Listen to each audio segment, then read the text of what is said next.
Yo les gens, j'espère que vous allez bien. Je vous retrouve aujourd'hui pour une nouvelle vidéo dans laquelle on va parler un petit peu de l'avenir de Forza en général. Alors cette vidéo va être divisée en plusieurs parties. La première partie va être centrée sur une petite news qui devrait quand même vous faire plaisir. La deuxième sur une news qui concerne elle aussi Forza mais qui n'est pas forcément elle un bon signe. Et puis en troisième partie de vidéo, j'essaierai d'analyser un petit peu cette deuxième news pour savoir un petit peu ce que ça peut apporter de bon ou de mauvais pour la suite de la licence Forza et pour la suite des jeux de course en général. Évidemment, n'hésitez pas à laisser un petit like sous cette vidéo, à me donner évidemment votre avis en commentaire sur ces news, à me dire si c'est pour vous quelque chose de plutôt cool ou plutôt une mauvaise nouvelle. Et puis pensez évidemment à me rejoindre sur Twitter, puisque sur Twitter on a l'occasion de parler assez souvent de news, on peut s'envoyer des messages privés, des liens et tout, donc n'hésitez pas à venir follow le Twitter de la chaîne via le lien sous cette vidéo. Bref, première petite news qui concerne la série Forza dans sa globalité. Il faut savoir que depuis quelques jours, pas mal d'insiders disent qu'aux alentours du 25 janvier, on aura une conférence Xbox qui se tiendrait vers 21h. Alors la date peut être modifiée, ce serait vraiment pour la fin du mois, et dans cette conférence Xbox, il y aurait des news sur plusieurs gros jeux de chez Xbox et des studios Microsoft, comme évidemment Starfield ou le nouveau jeu d'Hideo Kojima. Mais il y aura également du Forza à cette conférence. On aura apparemment des news sur le prochain Forza qui sera Motorsport 8. Il y a même déjà plus ou moins des leaks de gens qui disent que la date de sortie du jeu sera annoncée et qu'elle serait aux alentours de mai 2023. Et il est tout à fait possible qu'on ait également durant cette conférence des news concernant l'extension numéro 2 de Forza Horizon 5. Normalement l'extension numéro 2 est censée arriver aux alentours du début de février 2023 avec la mise à jour 17, et normalement la mise à jour 17 elle arrive, si je dis pas de bêtises, le jeudi 2 février 2023. Donc vu que la conférence est quasiment pile poil une semaine avant, il y a moyen que ce soit une conférence assez sympathique pour nous les fans de jeux de course en général et puis bon les gamers en général. Donc si tout se passe bien cette conférence, je serai en mesure de vous la streamer et de la commenter en direct. Donc si ça vous intéresse, si vous avez envie de partager la soirée de découverte de ce live avec moi, n'hésitez pas à venir follow la chaîne Twitch que vous trouverez sous cette vidéo, et puis n'hésitez pas aussi pourquoi pas à claquer votre Twitch Prime sur ma chaîne Twitch qui vous permettra de me soutenir gratuitement en profitant de plein de bonus de votre côté. Bon, ça c'était la bonne nouvelle de cette vidéo. On parle maintenant de la deuxième qui est pas forcément une mauvaise nouvelle en soi mais qui est pas forcément non plus une très bonne nouvelle. On va parler un petit peu de ce qui se passe chez les développeurs de Forza Horizon 5 Playground Games. Alors c'est vrai qu'il y a quelques temps je vous ai fait une vidéo un peu similaire sur Need for Speed Unbound où je parlais du fait que c'était un petit peu la merde chez Criterion avec différents développeurs qui avaient quitté le navire juste après la sortie de Need for Speed Unbound pour aller chercher justement à l'extérieur de Electronic Arts plus de liberté sur la création de leur jeu. Là c'est un petit peu la même chose qui se passe chez Xbox et chez Playground Games. Alors en fait ce qu'il faut savoir c'est que Playground Games de base c'est les mecs qui font vraiment Forza Horizon, et ils font que Forza Horizon, ils sont vraiment spécialisés là-dedans et ils font des bons jeux globalement. Forza Horizon, je pense qu'on est tous d'accord pour dire que c'est, on va dire, un peu la masterclass des jeux de course open world. Ce qu'il faut savoir c'est qu'en fait depuis à peu près 2 ans maintenant chez Playground Games il y a une équipe qui était en développement sur un autre jeu qui était Fable 4, qui est un jeu type RPG qui est très attendu parce que les 3 premiers étaient très très bons, donc il y a beaucoup de pression là-dessus. Je pense que Xbox leur impose des deadlines qui sont pas tenables, d'autant plus que le développement du jeu apparemment est très compliqué puisque les développeurs de chez Playground Games auraient choisi d'utiliser le moteur Forza Tech, qui est évidemment le moteur créé pour faire des jeux comme Forza Horizon et Forza Motorsport, et que vu que c'est fait pour faire des jeux de course, c'est pas fait pour faire des RPG, et que du coup le développement avancerait lentement et ce serait un peu la merde, à tel point qu'une partie du staff qui développait Forza Horizon 6, alors j'en ai déjà parlé dans une autre vidéo il y a assez longtemps, mais Forza Horizon 6 c'est déjà en développement depuis pas mal de temps, juste après en gros la sortie de Forza Horizon 5, le développement était déjà en cours, ils avaient publié des offres d'emploi pour trouver des gens pour le développer. Et il paraît que justement une partie des équipes qui bossaient sur Forza Horizon 6 avait été débauchée pour bosser au final sur Fable, pour essayer de rattraper un peu le retard.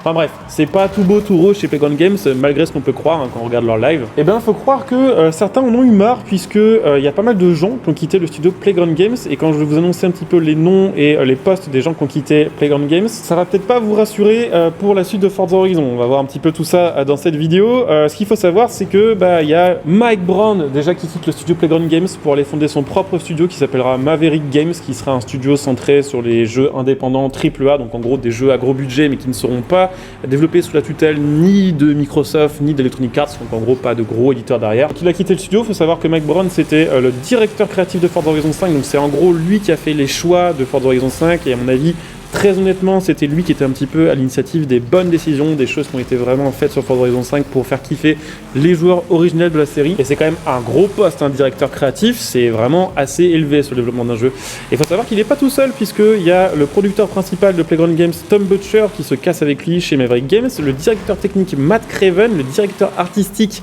Gareth Harwood, le directeur audio Fraser Stashan et le directeur artistique Ben Penrose. En gros, tous les gens qui avaient des responsabilités et qui étaient n'était pas simple développeur chez Playground Games se casse de chez Playground Games. Ça veut dire plusieurs choses. Déjà, ça veut dire que le prochain Forza, le Horizon 6, bon, il va pas être annulé, mais il aura peut-être du retard parce que bon, le temps qu'une équipe se refasse avec tous ces postes-là qui vont être à recombler, ça peut prendre un peu de temps. Mais bon, Forza Horizon 6, c'est sûr qu'il va sortir un jour puisque c'est une grosse licence et que c'est une des licences qui fait vendre le plus de Game Pass tout simplement chez Xbox. Donc c'est un truc qu'ils vont pas lâcher clairement, même si ça leur coûte quelques millions. Mais il est tout à fait possible que le Forza Horizon 6 prenne une autre direction qui serait peut-être imposée par Microsoft et par Xbox. Faut savoir que depuis maintenant, je crois que c'est à peu près 2 ans, Xbox et Microsoft sont propriétaires du studio Playground Games, ce qui n'était pas le cas avant. Depuis quelques années déjà, ils bossaient en partenariat, mais genre Microsoft avait peut-être 20 ou 30% de Playground Games, ce qui les laissait, on va dire, faire leur choix, et derrière, ils avaient le soutien de Microsoft. Là, c'est un peu différent, maintenant, c'est plus Microsoft qui a pris les rênes et qui impose un peu les projets, les deadlines et les budgets. Donc, il est tout à fait possible que le prochain Forza Horizon parte vraiment, lui, pour le coup, dans une direction très grand public, comme, on va dire, ça avait déjà été un petit peu le cas d'Horizon 4 et d'Horizon 5, mais qu'on n'ait plus, en plus, à la tête, on va dire, du projet, des gens qui étaient là au début et qui ont vraiment réussi à faire, on va dire, de Forza Horizon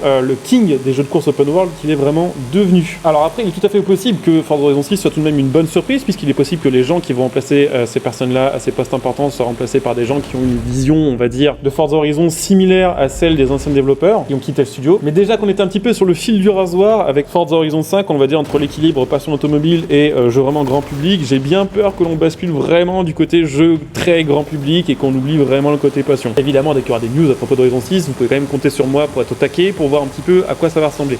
La bonne nouvelle là-dedans, c'est que justement, les développeurs qui se sont cassés de chez Playground Games et qui ont fondé leur studio Maverick Games annoncent qu'ils travaillent déjà sur un titre passionnant de haute qualité qui sera un jeu open world pour PC et pour console, et qu'il aurait déjà reçu un important financement de démarrage. Évidemment, quand vous appelez Mike Brown et que tout le staff d'une grosse boîte de Playground Games arrive dans votre entreprise, c'est pas très dur d'avoir des investisseurs et des financements. Donc il n'a pas précisé le style de jeu, c'est peut-être un jeu de course open world, mais ça peut être complètement autre chose. Évidemment, le fait que ce soit tout, on va dire, les développeurs de Forza Horizon qui se cassent me fait dire qu'ils vont peut-être faire un Forza Horizon-like, mais ça peut être complètement autre chose. Il rajoute une petite phrase du genre nous invitons les gens qui nous rejoignent à être créatifs, innovants et à être non conformistes, ce qui peut vouloir aussi dire qu'ils développent complètement autre chose, voilà, en open world. Mais bon, connaissant un peu les gus et connaissant, on va dire, quand même leur passion automobile, Mike Brown, quand même sur Twitter, il poste souvent à propos du vrai monde automobile. C'est des gens qui aiment vraiment ça. De toute façon, on peut pas, on va dire, développer des jeux de course pendant 15 ans si on n'aime même pas un minimum la voiture, ça c'est impossible. Donc la mauvaise nouvelle, voilà, c'est qu'on ne sait pas du tout ce que ça va donner pour Forza Horizon 6. Est-ce que les bonnes décisions qui ont été prises sur Horizon 5 vont être conservées? Est-ce qu'on va avoir une ambiance complètement différente? Est-ce qu'on va partir sur un truc plus gamin? Est-ce que les gars de chez Maverick Games vont être capables de faire quelque chose qui peut rivaliser avec un Forza Horizon? Est-ce qu'ils vont faire quelque chose dans le même vibe, dans le même esprit? Vraiment hâte de voir ce que ça va donner, et vraiment hâte de voir si Horizon 5 et Horizon 6 vont souffrir, on va dire, de ces choix, de ces décisions, de ces changements, ou si au contraire ça va peut-être apporter quelque chose d'intéressant à ces jeux-là. Évidemment, dès qu'il y aura des petites news sur ce que fait Maverick Games, sur Forza Horizon 6, sur les autres jeux de course en général, sur le débrief aussi du live Xbox, je vous en parlerai en vidéo, donc pensez bien évidemment à me suivre un maximum sur tout ce que vous pouvez. Pensez bien à vous abonner à ma chaîne YouTube, n'hésitez pas à utiliser mes liens de soutien que vous trouverez sous cette vidéo pour faire vos achats à prix réduit. Il faut utiliser mon lien Stronging pour acheter vos jeux, vos cartes d'abonnement, vos DLC, mon lien Metal.net pour acheter votre matos gaming. Et puis n'hésitez pas bien sûr aussi à venir cliquer sur le bouton rejoindre sous cette vidéo et à checker les différents abonnements que vous pouvez prendre et les différents bonus dont vous pouvez bénéficier en rejoignant la chaîne. N'hésitez pas, voilà, si vous pouvez le faire, c'est un gros soutien pour moi et c'est ce qui fait tenir la chaîne sur le long terme. Donc je vous laisse jeter un petit coup d'œil à tout ça, je vous dis à très bientôt pour une nouvelle vidéo, portez-vous bien, ciao à tous et bon jeu évidemment.